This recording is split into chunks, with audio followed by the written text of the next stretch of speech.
네, 발표 시작하도록 하겠습니다. 네, 제 발표 주제는요. 회로 설계 자동화를 위한 강화학습 적용기, 제조 현장 강화학습 적용 가이드에 대해서 발표를 하려고 합니다. 저희가 회로 설계 자동화를 위해서 강화학습을 적용하려고 했던 노하우들을 공유하는 자리가 되겠습니다. 네, 컨텐츠는 다음과 같습니다. 일단 시작하기에 앞서 가지고 저희 프로젝트에 대해서 잠시 소개를 드릴 거고, 그리고 강화학습이 뭔지 아주 간단하게 예제를 들어서 설명을 드리도록 하겠습니다. 두 번째에서 산업과 강화학습에서는 강화학습이 그 이름값에 비해서 왜 산업에서는 아직 적용이 많이 안 돼 있는지 그거를 파악하고, 세 번째는 이제 그 강화학습을 저희가 직접 산업체에 적용하면서 저희가 느꼈던 노하우들을 공유하는 시간이 되겠습니다. 네 번째로 이렇게 3번에서 어려웠던 점을 우리는 어떤 방식으로 해결을 했는지, 그리고 결론을 말씀드리도록 하겠습니다. 네, 시작하기에 앞서 인트로덕션입니다. 저희 프로젝트는 이렇게 왼쪽에 있는 반도체에 있는 것을 이거를 인공지능을 이용해 가지고 설계를 하면 어떻게 될까라는 물음에서 시작을 하였습니다. 물론 왼쪽 그림에 있는 것처럼 모든 것을 전부 다 설계한다는 것은 아니고요. 오른쪽 그림과 같이 시작점, 끝점이 있을 때 이 사이를 잇는 회로들을 어떤 식으로 최적으로 배열을 할까로 강화학습 조금 문제를 축소를 시켰습니다. 물론 패스가 이렇게 하나밖에 없는 게 아니라 굉장히 여러 개가 있겠죠. 그래서 이 프로젝트의 특징을 한번 봐보겠습니다. 일단 이 프로젝트의 가장 큰 특징이자 문제점은 데이터가 굉장히 적습니다. 현재 반도체 설계 데이터는 소수의 전문가들이 직접 손으로 설계를 하고 있습니다. 그래서 일단 기본적으로 데이터가 굉장히 적습니다. 그리고 그 적은 데이터가 아무래도 반도체 설계 데이터다 보니 오픈하기가 굉장히 힘들지요. 그래서 사실상 쓸 수 있는 데이터가 굉장히 적습니다. 그 말은 즉슨 일단 일반적인 슈퍼바이즈 딥러닝 기법은 적용이 불가능합니다. 그리고 이것이 두 번째 특성으로는 이게 회로 설계도인 만큼 회로 간에 교차가 절대 없어야 됩니다. 회로 간에 교차가 생기면 이거는 쇼트가 난다고 해가지고 회로로서의 기능을 이제 못하게 되죠. 그리고 마지막으로 시작점과 끝점이 고정되어 있다. 이게 무슨 말씀이냐면요. 일단 S1, 1번 S1은 항상 V1에 연결이 돼야 되고 S8은 항상 V8에 연결이 돼야 됩니다. 이런 식으로 항상 쌍으로 이루어져 있습니다. 그래서 이렇게 쌍으로 전부 다 이었을 때 오른쪽 그림과 같은 회로가 생기는 것입니다. 그래서 이렇게 왼쪽 그림에서 오른쪽 그림으로 인공지능을 이용해서 이것을 설계할 방법이 없을까요? 네, 저희는 이 방법을 생각해 봤습니다. 일단 데이터가 적기 때문에 일반적인 딥러닝 기법이 적용이 불가능합니다. 그렇기 때문에 우리는 자연히 언슈퍼바이즈 러닝, 강화학습으로 고개를 돌렸습니다. 그래서 강화학습에 대해서 아주 간단하게 설명을 드려보도록 하겠습니다. 네, 그림이 올드한데 기본적인 아이디어는 당근과 채찍입니다. 잘하는 사람에게 상을, 못하는 사람에게 벌을. 굉장히 일반적인 아이디어죠. 뭐 어디에든 사실 적용이 가능한 것처럼 보입니다. 그리고 또 되게 중요한 특징이 있습니다. 실제 행동을 한 경험에서부터 배우는 겁니다. 이게 무슨 뜻이라고 저는 해석하냐면 데이터를 직접 생성할 수 있다. 본인이 직접 행동해서 그 데이터를 만들고 그 데이터를 통해서 학습한다라고 할 수 있습니다. 그리고 다시 한번 강조하듯이 일반적인 방법론으로 모든 문제에 가능히 한 것처럼 보였습니다. 최소한요. 그리고 나중에 더 말씀드리겠지만 아직은 슈퍼바이즈 러닝보다 당연히 학습이 조금 더 어렵습니다. 강화학습의 구성 요소를 그러면 조금 더 예제를 통해서 봐보겠습니다. 저희가 이렇게 왼쪽 그림처럼 강화학습을 통해서 미로에서 길을 찾는 거를 한번 해보겠습니다. 그러면 강화학습을 이루는 환경, environment는 여기서는 뭐 미로판이 되겠죠. 환경이니까요. 시작점은 어디 있는지, 출발점은 어디 있는지, 도착점은 어디 있는지, 벽은 어디 있는지, 길은 어디 있는지 이러한 environment가 되겠습니다. 그리고 학습이 주축이 되는, 행동이 주축이 되는 것은 에이전트라고 하고요. 여기서는 왼쪽에 있는 그 노란색 캐릭터가 되겠네요. 그리고 에이전트의 행동을 나타내는 액션은 여기서는 빨간색 화살표처럼 이제 미로판에서는 상하 좌우로 갈 수 있는 그런 것을 액션이 되겠죠. 자, 이제 그리고 에이전트의 상태, 즉 스테이트는요. 여기서는 간단히 생각하면 뭐 미로판 안에서의 위치 데이터가 될 수도 있고요. 또 더 넓게 가보면 지금 현재 에이전트의 왼쪽에 벽이 있는지 없는지 이런 걸 나타낼 수가 있습니다. 자, 그러면 이제 우리는 이 미로판에서 탈출하는 그렇게 학습을 하고 싶습니다. 강화학습을요. 그러면 이게 어떤 행동이 좋은지 나쁜지를 알려줘야 되는데요. 보통 미로판에서는 에이전트가 받는 보상은 또 오른쪽 그림처럼 모두 다 -1을 줍니다. 이게 어떤 의미일까요? 마이너스 1을 준다는 것은 사실 보상을 주는 게 아니라 페널티를 주는 겁니다. 이게 강화학습, 미로를 풀지 못하는 한 계속 페널티를 주고, 그래서 강화학습 이 캐릭터가 계속 페널티를 받을 바에 여기서 빠져나가겠다라고 하면서 이제 길을 찾도록 학습을 하는 거죠. 그래서 강화학습이 완전히 학습이 되었다라고 하는 것은 결국 각 상태마다 최적의 행동을 도출할 수 있어야 됩니다. 즉 미로판에서 보면요, 각각의 위치마다 이렇게 각각의 액션, 최적의 방향을 나타낼 수 있으면 이게 학습이 완료되는 것입니다. 네, 이렇게 굉장히 일반적인 곳에서도 강화학습을 적용할 수가 있습니다. 하지만 왜 산업체에서는 이렇게 일반적인 방법론인데 잘 못 쓰고 있을까요? 이걸 한번 살펴보겠습니다. 다시 한번 강조하지만 강화학습은 특정 상태에서 최적의 행동을 학습하는 일반적인 방법론입니다. 굉장히 일반적인 방법론이고요. 어찌 보면 본인이 행동을 해서 본인이 데이터를 창출하기 때문에 데이터조차 필요 없는 것처럼 보입니다. 그래서 이렇게 알파고나 뭐 알파스타 2주 전에 나왔죠? 그것처럼 굉장히 대단한 알고리즘도 만들 수가 있을 거고요. 하지만 실제 산업체에서 적용한 사례들을 찾으려고 한다면 왠지 찾기가 힘듭니다. 왜 그럴까요? 그것은 바로 강화학습이 굉장히 학습하기가 어렵기 때문입니다. 강화학습의 역할을 자동차로 비유해서 표현해 볼게요. 만약 우리가 풀어야 될 문제가 자동차를 만들어서 굴려야 된다면 우리는 강화학습은 그거의 엔진 역할을 하는 것입니다. 물론 문제의 핵심 역할을 합니다. 하지만 이렇게 엔진만으로는 자동차를 굴릴 수 없듯이 여러 가지 다른 부품이 갖춰야 됩니다. 근데 자동차를 만들기 위해서 뭐 엔진 빼고 차체, 바퀴, 유리창 이런 기타 구성 요소들이 있어야 되겠죠. 마찬가지입니다. 실제로 2주 전에 나온 알파스타 논문을 잠깐 보면요, 물론 강화학습이 메인입니다만 하지만 기존에 있던 인간 데이터들은 어떻게 썼는지, 아키텍처는 어떻게 했는지, 강화학습을 풀 수 없는 문제들은 어떤 식으로 해결했는지에 대한 내용이 사실 주가 되고 있죠. 네, 그러면 산업체에서 강화학습을 제대로 학습하기 위하면 어떠한 구성 요소들이 필요해야 할까요? 네, 이렇게 저는 4가지 구성 요소가 필요하다고 생각합니다. 그리고 이 슬라이드가 이 발표 자료의 전 핵심이라고 생각합니다. 이 4가지가 주어져야지 산업에서의 강화학습이 가능하지 않을까라고 생각합니다. 뭐 사실 다 알고 있는 내용일 수도 있는데요. 일단 첫째로 문제를 나타내는 환경이 있고, 리워드, 데이터 생성의 방향성을 정해주는 리워드가 있습니다. 또 현재 스테이트, 현재 상태를 해석을 할 수가 있는 피처 익스트랙션이 필요하고요. 그리고 이 3가지 요소들이 주어져 있을 때 드디어 학습이 주축이 되는 아래 알고리즘이 있습니다. 인바이러먼트는 스테이트와 액션을 이용해서 문제를 간략하게 표현해야 됩니다. 간단하게 표현할 수 있었고 명확하게 표현할 수 있어야 됩니다. 또한 두 번째로 리워드는요, 데이터의 선별, 그리고 어떤 방향으로 학습을 해야 될지 가이드를 역할을 해줘야 됩니다. 그리고 세 번째는 피처 익스트랙션은 현재 상태를 얼마나 잘 해석을 할 수 있는가, 해석을 하는 역할을 하고 있습니다. 그리고 네 번째로 이 3가지 요소들이 전부 다 있을 때 아래 알고리즘을 써가지고 이제 어떠한 행동을 취할지를 학습을 하는 것입니다. 자, 그러면 이 4가지 요소를 제가 만약 농구를 배운다고 하고 비유를 해보겠습니다. 인바이러먼트, 환경은요, 제가 농구를 배운다고 하면 당연히 그 환경, 농구 골대, 농구 공, 농구 마룻바닥 이런 것들이 되겠죠. 농구 공이 없으면 농구를 배울 수가 없습니다. 당연한 얘기죠. 자, 그러면 리워드는 뭘까요? 제가 어떠한 행동을 할 때마다 그 행동을 잘했다, 못했다 알려줄 수 있는 그런 코치가 되겠습니다. 그리고 세 번째로 피처 익스트랙션은 그러면 어떤 거에 해당하느냐? 제가 농구를 배우고 있으면 저희 눈이 되겠습니다. 지금 제 상태는 어디인지, 제 농구공은 어디인지, 지금 농구 골대는 어디 있는지, 나는 어디로 가야 되는지 이런 거를 일단 판단하려면 주변 상태를 해석할 수가 있어야 되죠. 그리고 마지막으로 이제 아래 알고리즘, 이거를 통해서 배우는 것은 물론 저희 머리가 되겠죠. 뇌가 되겠습니다.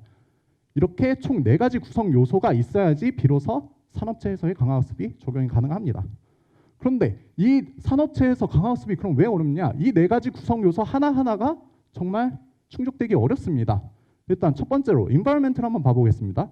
environment. 우리가 어떤 문제가 있어요. 문제가 있으면 그것을 state 그리고 action 등으로 문제를 간략하게 표현할 수 있어야 됩니다.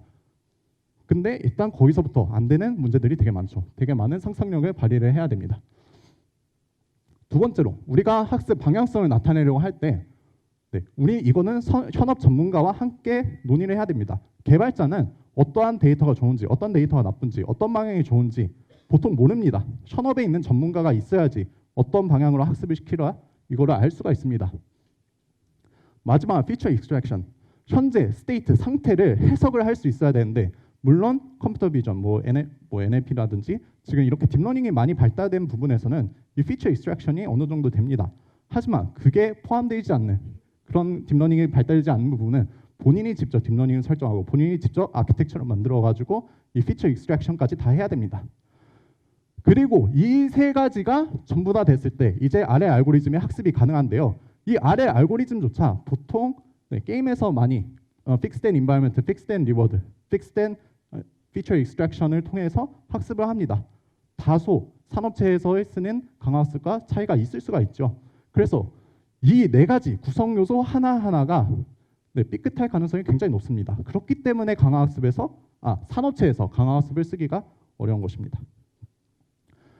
네, 그래서 저는 그러면 아까 문제를 어떤 식으로 강화학습을 적용했느냐 한번 살펴보도록 하겠습니다. 일단 왼쪽 그림을 봐볼게요. 이제 1번 회로, 빨간색 회로는 이어져 있습니다. 그리고 8번 회로, 파란색 회로는 이어져 있습니다. 그리고 저는 이제 초록색 회로를 한번 이어보려고 했습니다. 초록색, 5번째 회로죠. 일단 근데 저희 프로젝트 특징상 회로들끼리 서로 인터섹션이 생기면 안 됩니다. 즉 초록색은 빨간색 길을 피해야 되고 파란색 길도 피해야 됩니다. 그렇기 때문에 어쩌면 이게 아까 미로에서 봤던 벽으로 인식을 할 수 있지 않을까. 회로 자체를 빨간색 회로를 미로에서의 벽으로 인식을 하면 되지 않을까. 그러면 이거가 어찌 보면 풀릴 수 있지 않을까. 이 아이디어에 착안을 했습니다. 네, 그래서 왼쪽 길을 오른쪽 길처럼 미로로 만들었습니다. 그랬더니 주요한 특징들이 어느 정도 해결이 되는 것처럼 보였습니다. 일단 데이터가 적다라는 것은 강화학습 쓸 테니까 데이터가 필요 없겠지라고 생각했고요. 회로 간의 교차가 없어야 된다라는 것은 각 회로를 벽으로 인식했기 때문에 미로 찾기에서는 벽을 뚫고 가지는 않잖아요. 네, 그래서 당연히 인터섹션, 교차가 생길 일은 없습니다. 세 번째로 시작점과 끝점이 고정되어 있다는 것은 미로에서 출발점과 끝점이 고정되어 있다라는 것과 똑같습니다. 그리고 마지막으로 회로 설계를 평가하는 알고리즘이 있었는데 이것은 강화학습에서 리워드로 설정해 줄 수 있지 않을까라고 생각을 했습니다. 그래서 이 아이디어를 기반으로 해가지고 이 반도체 문제를 풀어보려고 했습니다. 그래서 인바이러먼트 설정, 아까 네 가지 요소 중 첫 번째죠. 그거를 설정해봤습니다. 멀티 에이전트를 활용한 미로 찾기 문제입니다. 네, 이제 1번, 2번, 3번이라는 에이전트가 있고 1번, 2번, 3번 숫자가 에이전트의 위치를 나타내고 있고 A, B, C라고 하는 것은 에이전트가 가야 할 도착점이라고 인식을 했습니다. 그리고 이미 지나간 길은 벽으로 인식을 하고요. 물론 판의 정보는 이제 공간을 나타내기 위해서 2D 그리고 에이전트들이 개수를 나타내기 위해서 1D 그래서 3D 어레이로 표현을 했습니다.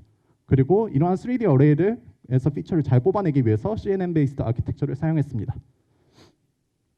자, 그러면 이제 인바이러먼트는 됐으니까 보상을 어떻게 설정했을까요? 일단 문제를 조금 더 어렵게 만들기 위해서 도착점에 이렇게 A, B, C 조금 꼬아봤습니다.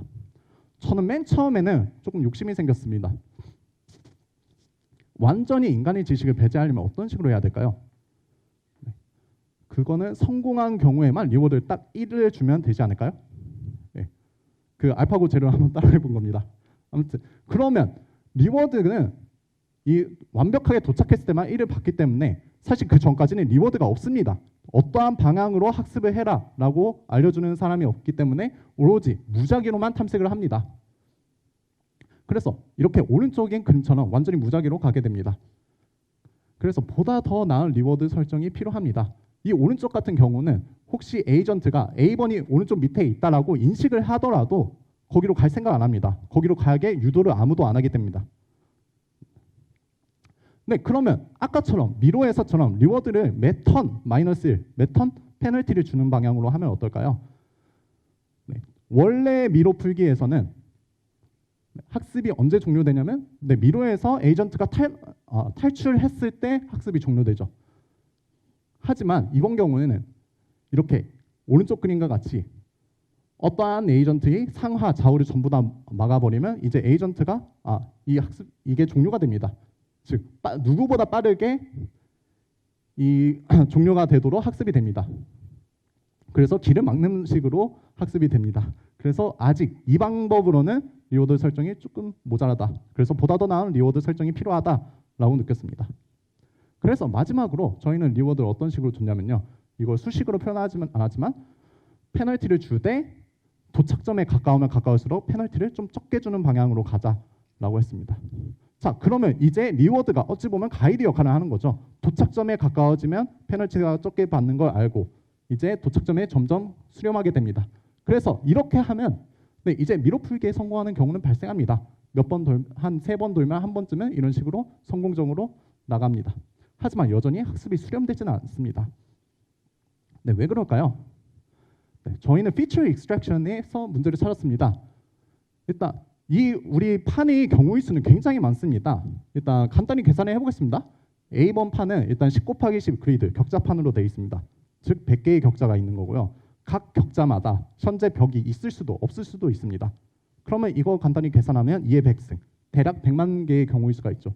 그리고 그리드가 커지면 커질수록 기하급수적으로 경우의 수가 증가합니다. 그래서 기하급수적으로 경우의 수가 증가하면 거기서 피처를 잘 뽑아야 되는데 네, 안타깝게도 그냥 기본적인 CNN 아키텍처에서는 피처를 이렇게 성공적으로 뽑을 수가 없었습니다.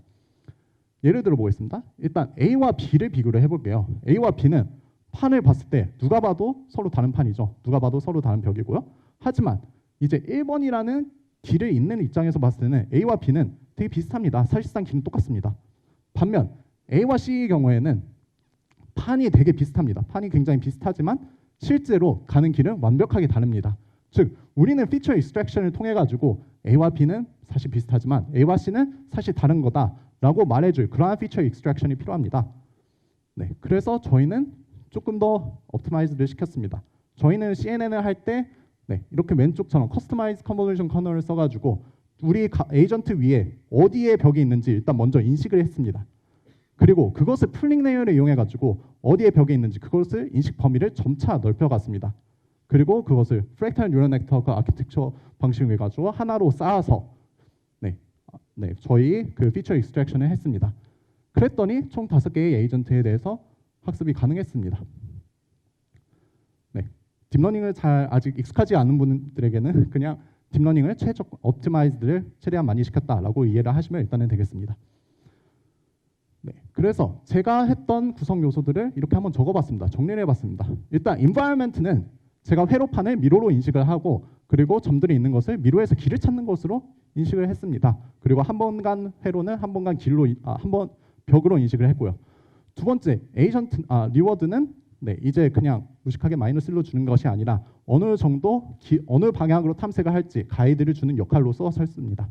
그리고 세 번째로 피처 익스트랙션은 물론 기본적으로 CNN 아키텍처를 쓰긴 했지만 거기서 굉장히 많은 옵티마이즈드 풀링 레이어를 쓰고 프랙탈 뉴럴 네트워크 아키텍처를 쓰고 네, 그리고 커널조차 저희가 커스터마이즈를 해서 썼습니다. 그리고 드디어 마지막으로 아래 알고리즘은 사실 그때 당시에 그냥 핫했던 레인보우 DQN을 활용했습니다. 네. 이렇게 5개의 에이전트에 대해서 학습이 성공했습니다. 하지만 여전히 갈 길은 멀었습니다. 실제 반도체에서는 많게는 200개의 에이전트까지 학습이 돼야 되는데 우리는 5개가 맥시멈이었습니다.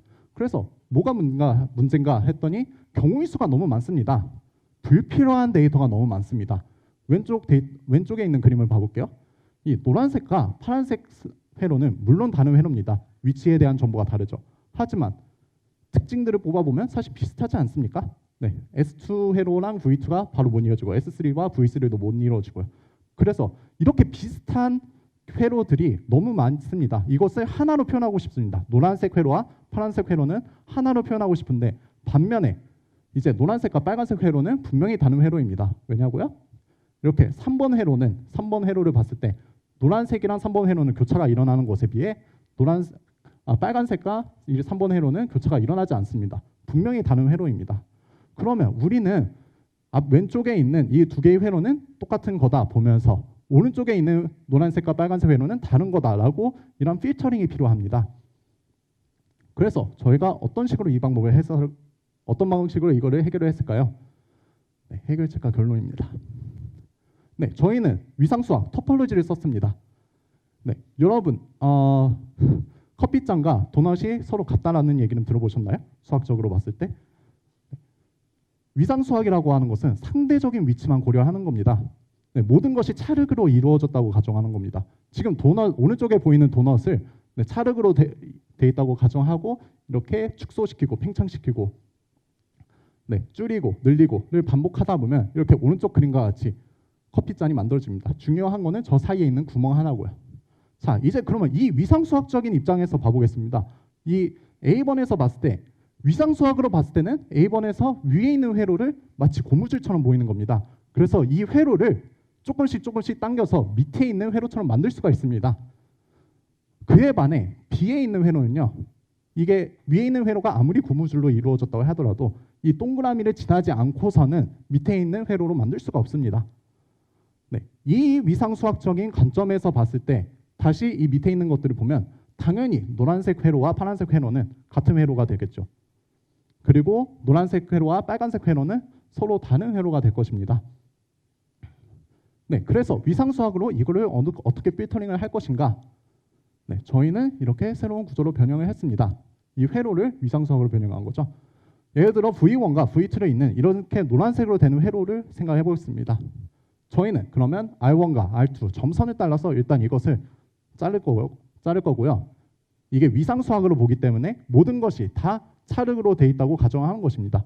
즉 이것을 쭉 늘렸을 때 이 왼쪽에 있는 노란색 회로는 오른쪽에 있는 원 위에 있는 두 가지의 선분으로 나타낼 수가 있습니다. 즉 복잡한 길을 자르고 늘려서 원 위의 선분들을 변형하고 그것을 굉장히 간단하게 표현을 할 수가 있었습니다. 자, 그래서 나온 결과입니다.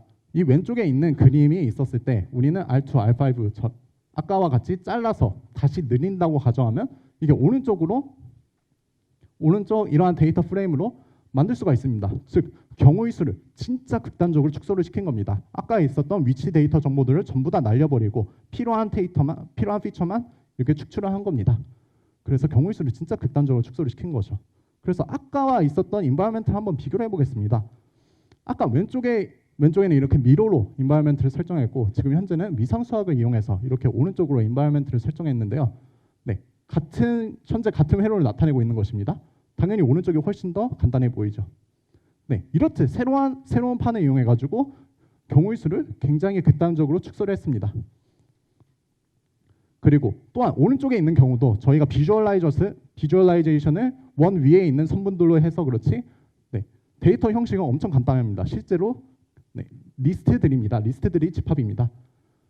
또한 우리가 지금 위상수학을 썼기 때문에 절대적인 위치 같은 건 전혀 중요하지 않습니다. 크기 같은 게 전혀 중요하지 않고 그렇기 때문에 모든 시작점과 끝점에 있는 모든 문제들에 적용이 가능합니다.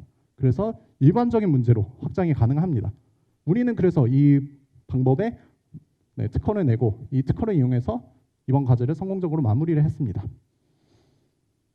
네, 그래서 제가 내린 결론입니다. 강화학습을 성공하려면 이 environment, reward, feature extraction, 아래 알고리즘 이 네 개가 모두가 다 필요합니다. 그리고 이 네 개가 모두 필요하고 이 네 가지 요소를 전부 다 설정하기 위해서는 개발자와 현업 전문가들이 협업이 필요합니다. 또한 특히 feature extraction을 잘 하기 위해서는 개발자는 딥러닝에 대해서 폭넓고 그리고 높은 이해력과 그리고 그것을 구현할 수 있는 구현력을 가지고 있어야 됩니다. 그리고 마지막으로 당부하고 싶은 것 중 하나가요. 강화학습이 데이터가 없어도 된다라는 것은 되게 큰 착각입니다. 강화학습은 일반적인 딥러닝보다 훨씬 더 많은 데이터를 요구합니다. 다만 그 데이터들을 생성할 수 있는 수단, 본인이 행동해서 생성할 수 있는 수단이 있을 뿐이지 오히려 일반적인 슈퍼바이즈 러닝보다 더 많이, 더 양질의 데이터가 필요합니다.